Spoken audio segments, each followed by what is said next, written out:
What if VR games reacted to you? The game itself changing and adapting to your bodily reactions. Imagine if a VR horror game adjusted its scares to the exact thing that scares you the most. In my opinion, this single breakthrough is the next step in truly immersive game design. But there's a small issue here. How do you know what scares somebody the most? And I think we have an answer.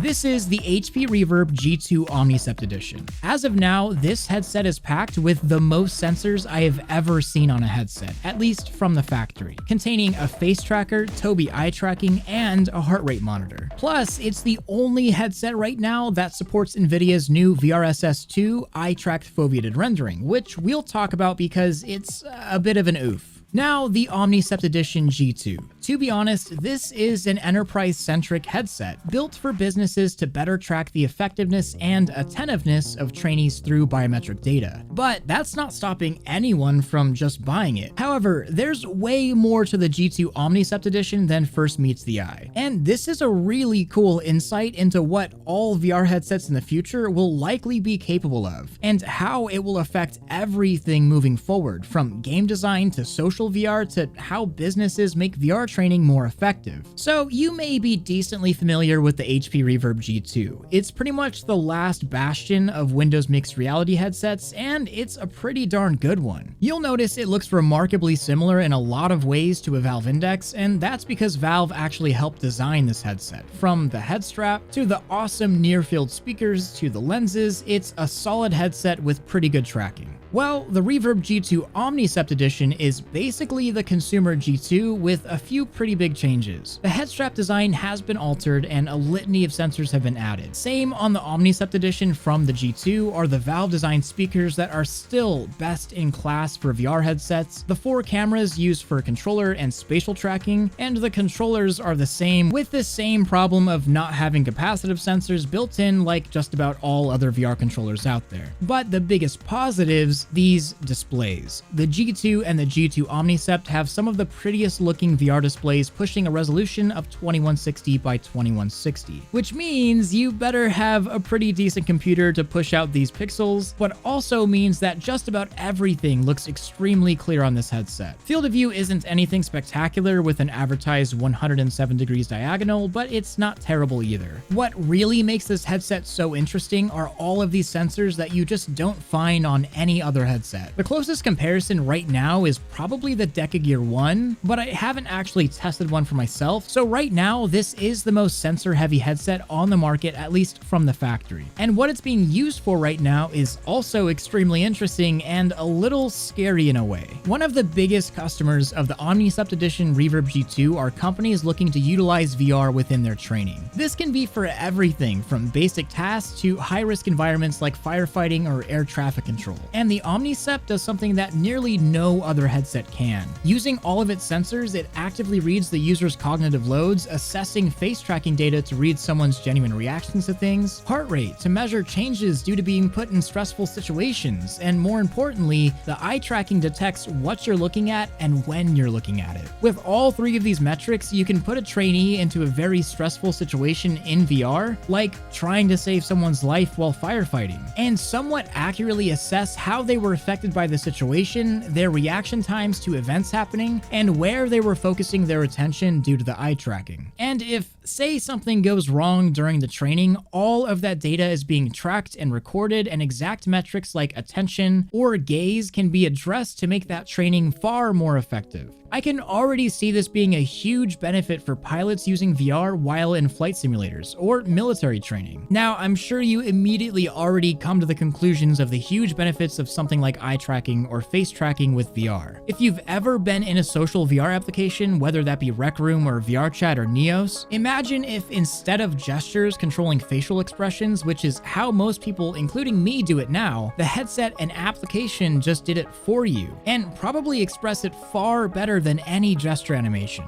If someone tells you a joke and you laugh, your avatar mimics that exact reaction. And say someone says something snarky and you roll your eyes, well, that's shown through your avatar as well. I'll tell you firsthand, having a conversation with someone that has face and eye tracking is a completely different experience experience as a human. And even the most expressive of legacy avatar visemes and facial expressions cannot match it. And you can accomplish something like this right now with a Vive Pro Eye and the Vive Face Tracker add-on, but that's even more pricey than the G2 Omnicept, and I think specifically for businesses, the G2 not requiring any base stations or laser tracking is a big bonus, even if it is a bit of a downer for people like me that love base station tracking. But some more on the actual features. I want to talk about VRSS performance with the eye tracking, because right now, this is the only headset on the entire market that supports NVIDIA's VRSS 2 foveated rendering. And I know I'm extremely excited for foveated rendering to come to more headsets. What makes eye-tracked foveated rendering so special is it tracks your eye movement, and anything in your peripheral view is rendered at a lower resolution, while anything you're directly focused on is either rendered normally or even at a higher resolution, leading to hypothetically significantly reduced GPU load, allowing for less powerful systems to run higher fidelity VR games, among other benefits. And well, my experience with VRSS 2 and the G2 Omnicept Edition wasn't exactly what I expected. With VRSS 2 turned on, my performance was significantly worse, and that's because it was massively supersampling everything my eyes were looking at. But everything else was rendering at a similar resolution as normal. With adaptive VRSS turned on, there was little to no change in performance, seeing about a 1% margin. I'm guessing for VRSS 2 to really work, you'll have to really crank that base resolution down and then turn VRSS 2 on, but it just made everything look really ugly, and it was kind of unnecessary. I'm going to chalk this experience up to my own error, as well as very little support for headsets in general, as this is the only headset that does support it. I did reach out to NVIDIA for comment, but I haven't heard anything back or gotten any support. I'd consider right now at least VRSS 2 to be a work in progress, and this likely is not representative of the intended performance, and I will be revisiting this way more in depth later. But back on what all of these can do for VR. One application that HP seems to be very happy about is the ability to measure basic cognitive load within tasks to see how much someone is really paying attention. But more importantly, see how certain stimuli affect a user. Say you're in an application that measures how well you can put together a motor while in a stressful environment, the G2 can tell how stressed an individual is and scale the difficulty of the task to maintain as much concentration as possible during training. And this,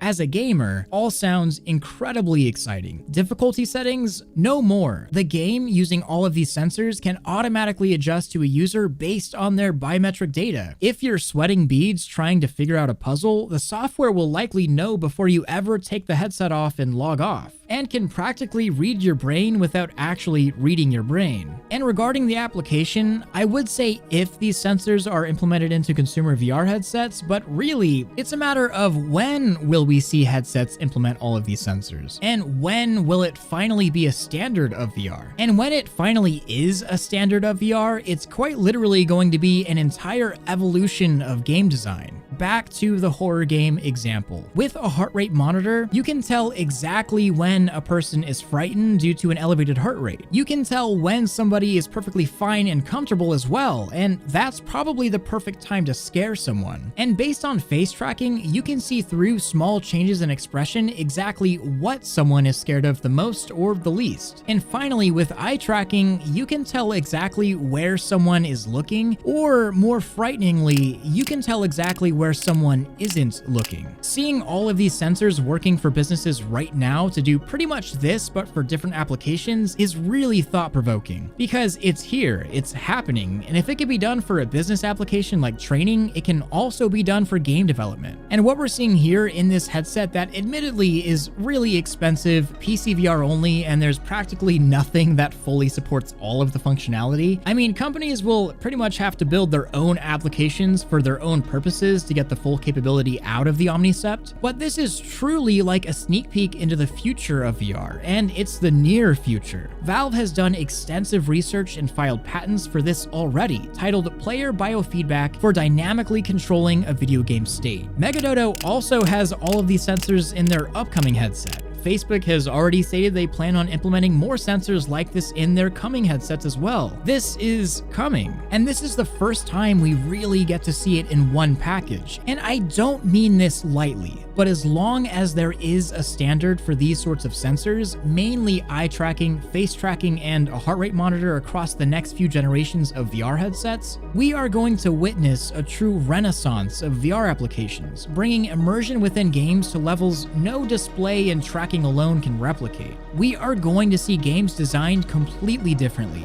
games adapting intelligently to every individual player's bodily responses, ushering in a new level of immersion within those VR games. And that's without ever increasing the performance needed to run these games. You don't need higher resolution or a higher field of view, which those things will come too, but truly dynamically evolving games and environments based on how the game senses you're enjoying the experience is what I believe is the next level in VR game design, or game design in general. And at least Valve seems to agree. And that's not even mentioning the massive changes in social VR and how alive everyone looks and feels, and how emotions and small gestures can entirely change the context behind the words we speak as humans. Although, I'm going to be totally upfront. This is not going to be an overnight change. Practically every piece of VR hardware will have to implement these sensors, and that always, of course, is a privacy concern. I mean, we go from having cameras seeing your play space to cameras seeing and closely watching your face and eye movement, which is in a whole different league of its own. But we can deal with those issues as they come. And developers implementing games that actually take advantage of all of these sensors relies on how many people actually adopt headsets that have this hardware. Implementing it well is not going to be an easy task. Games won't just do things in a scripted path anymore. But I can say with a totally straight face, this is the future of VR. And I'm excited to see this evolve game design, immersive experiences, training, and a lot more. This is a really exciting time to be alive, to say the least, because we get to see all of this happen, early adopter or not. I hope you enjoyed this video on a true sneak peek into the future of VR hardware. I have a lot more coming like this, so make sure you're subscribed, and if you're feeling generous, give this one a like and leave a comment down below. YouTube has been really rough on VR-related content by not recommending really anyone in the VR space, so it helps a ton with the algorithm gods. Also, thank you so much to my Patreon supporters, especially my Omegas that you see on screen. I couldn't do any of this without you. Much love, Thrill out.